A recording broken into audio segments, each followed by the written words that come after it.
One morning in the early 1200s, a young man walked into his hometown in Italy.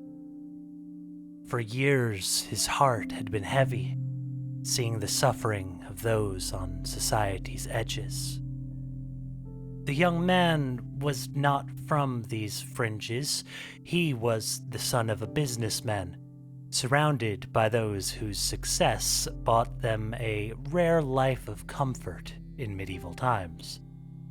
But this young man, Francis of Assisi, saw a worse problem in high society than even the one on its edges: the problem of pride. He had become convinced that these self-proclaimed Christians weren't addressing either society's problems or their own. Pride appears across biblical stories as one of the most dangerous sins. Even angels are not immune. Likewise, in our world, pride can lead us into a tunnel vision, blind to others. That morning in Italy, Francis would take an act of humility that would change himself, his community, and his culture. This change is not just in the pages of history, but can live in each of us, as is beautifully, mystically illustrated by one monk's vision of a fallen angel's empty throne and the humble sinner who sits in its place. My name is Sean. Welcome to Mythos and Logos. Stories of fallen angels exist throughout Abrahamic traditions. Briefly mentioned in Genesis, the proud beings have inspired questions across these faiths. The Book of Enoch, a fairly obscure text, details a rebellion by angels who are jealous of humanity. The Qur'an tells how the leader of the devils, named Iblis, is cast out of heaven when he refuses to bow to Adam. In Christian tradition, it is pride that causes the angels' fall, a relationship rooted in a pair of Old Testament writings, which compare fallen angels to proud earthly rulers. The prophet Isaiah applies this to a king of Babylon, a nation which held Israel captive. Isaiah calls the king a light bringer, or in Latin, Lucifer, but foretells that the king's pride will lead to his own nation's fall. As though speaking to the king directly, Isaiah writes, "How you have fallen from heaven, morning star, son of the dawn. You said in your heart, I will ascend to the heavens. I will raise my throne above the stars of God. I will ascend to the tops of the clouds. I will make myself like the Most High. But you are brought down to the depths of the pit." This clearly parallels the proud rebel angels which are hinted at in Genesis and appear in works like Enoch, the Qur'an, and even Paradise Lost. Lucifer, of course, would become more familiar as the name of the leader of these fallen angels. But Isaiah is not the only time that this imagery appears in the Bible. The prophet Ezekiel directs similarly striking language at the ruler of the ancient kingdom of Tyre. You were in Eden, in the garden of God. You were anointed as a guardian cherub. You were on the holy mount of God. You were blameless in your ways from the day you were created till wickedness was found in you. You were filled with violence, and you sinned. So I drove you in disgrace from the mount of God. Your heart became proud on account of your beauty, and you corrupted your wisdom. So I threw you to the earth, and I reduced you to ashes on the ground, in the sight of all who were watching. Ezekiel, referring to the king as a guardian angel, shows the ideal of what a leader should be. But in using power for his own ends rather than service, the king becomes like a fallen angel. Cast out of heaven, the king falls from glory and is made low. The recurring pattern of pride and fall appears once again. While the book of the prophet Ezekiel ends with a message of a future hope, it is unclear what will cause this cycle of pride and fall to end. But while each Abrahamic tradition answers this question in its own way, one particularly interesting Christian story tells of one who rises to take a fallen angel's empty throne. But this is not the story of another proud king. Instead, it is the story of a lowly sinner.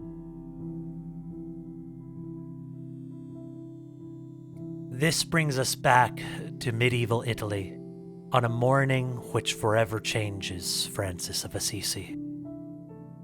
On this morning, Francis is not yet known as a saint, but a salesman. He's learning to run his father's business, an elegant clothing shop, the likes of which can still be found in Assisi today. But something is different in Francis since returning from war. He spent this war as a prisoner, held by an enemy who recognized his fine armor as that of a rich man, meaning a high ransom. But the man that we see this morning is not bitter or hardened by his time as a prisoner of war. He is known for his compassion and idealism, more often seen caring for the sick or gathering stones to rebuild a ruined church than actually working his business. Now, some must surely wonder if Francis saw some humanity in his captors, or if prison gave him a new appreciation for his comfortable life. But in either case, this Francis is a changed man, and it is driving a wedge between him and his family. On this particular morning, Francis is tasked by his father with selling a set of fine robes. Instead, he gives them away to a beggar. This is the final straw for Francis's father. He had spent a lifetime working to give his family stability, and he believes Francis is throwing that lifetime of work away. When he hears about the surprise donation, Francis's father storms to the center of Assisi, demanding that Francis publicly renounce his inheritance. But Francis goes one step farther, giving up even the clothes on his back. This would prove to be the turning point for Francis of Assisi. For centuries, art has shown him discarding his clothes and the worldly life they represent, with a bishop rushing to cover Francis with his cloak. This might seem like an act of modesty on the bishop's part, but we can look closer to a great symbolic meaning. Turn first to the words Francis believed, the words of Jesus Christ in the Sermon on the Mount. Blessed are the meek, for they will inherit the earth. Blessed are those who hunger and thirst for righteousness, for they will be filled. Blessed are the merciful, for they will be shown mercy. Blessed are the pure in heart, for they will see God.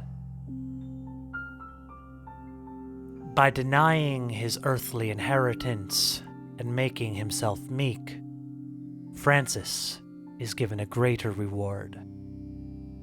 The bishop representing the church is among the highest authorities in a medieval town like Assisi, so Francis, being covered by the bishop's cloak, symbolizes him being given spiritual authority. This spiritual authority is quickly manifested as a number of men and women join Francis's movement, vowing themselves to a life of poverty and service. Yet despite being the inspiration for these brothers and sisters, Francis himself turns down any position of power, telling them instead that he is a sinner, not fit for power, well aware of the dangers of pride.